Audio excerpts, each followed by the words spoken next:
Hey y'all, so I went to the farmer's market and bought these, a big old basket. Right, I cleaned them up. I decided to use a scrubby pad, but you can also use a brush, whichever one you would like. And this is the difference once it has been cleaned.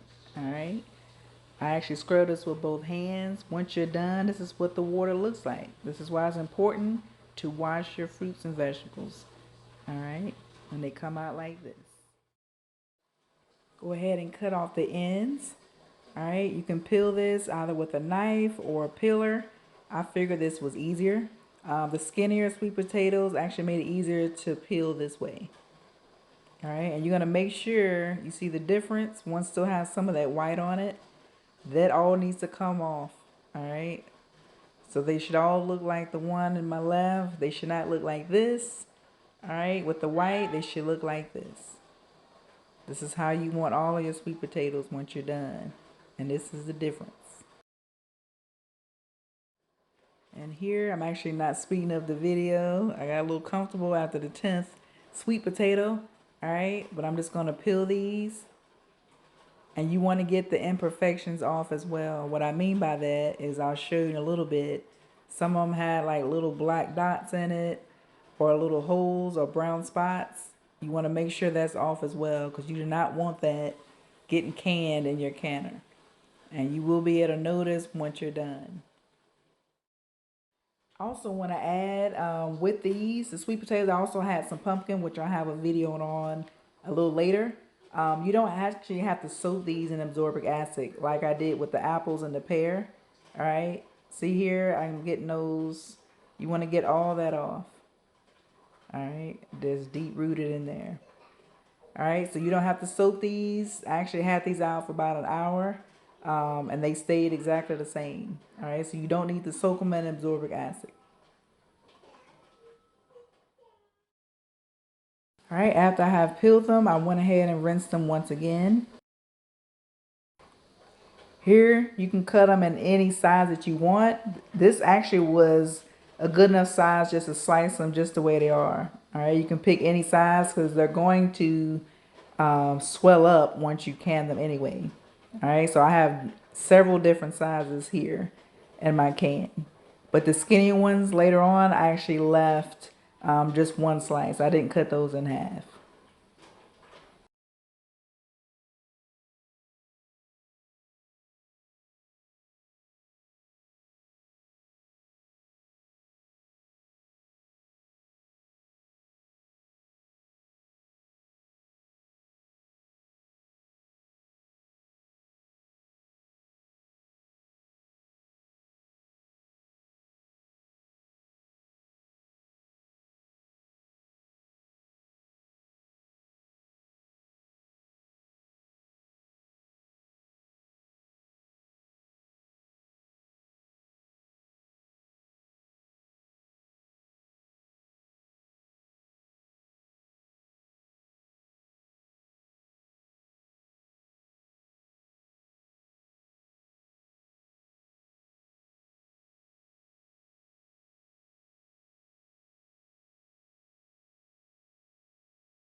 For my first batch, I did blanch them in the syrup with the sugar and water for about 5 to 10 minutes.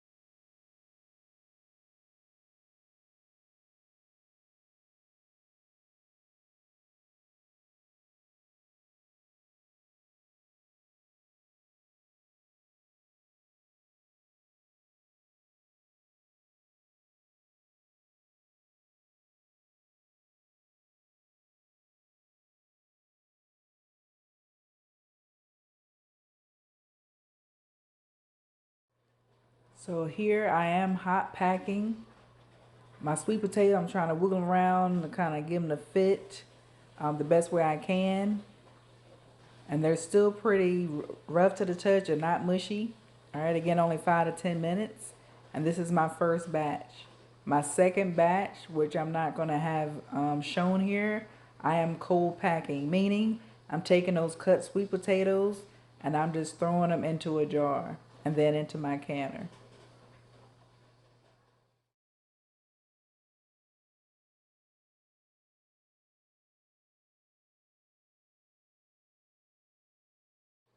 Here I'm trying to move those sweet potatoes around because I want at least 1 inch of headspace at the top.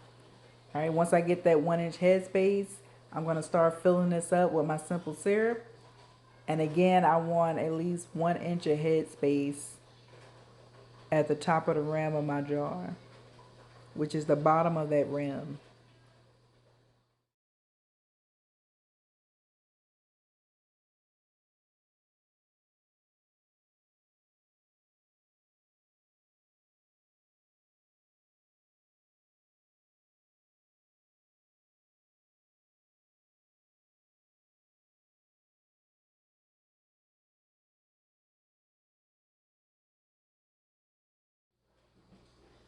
Here I'm debubbling. It is very important to get the bubbles out. And here again, you can see that the sweet potatoes are still solid and not mushy. And you may actually need to add a little bit more syrup once you move everything around. You'd be surprised at how many bubbles and how much space you still have in your jars once you do this.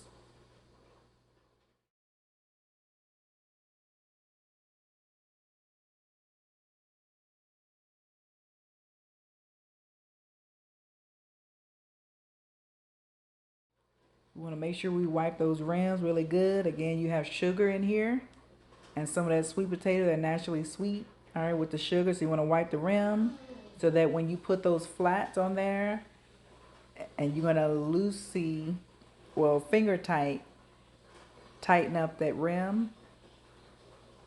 All right, because you don't want your tops, your flats to pop while they're in the canner. Here, you're going to make sure there's a steady flow of steam. Once that's done, you're going to set your timer for 10 minutes. Only after there's a steady flow of steam coming out of your regulator.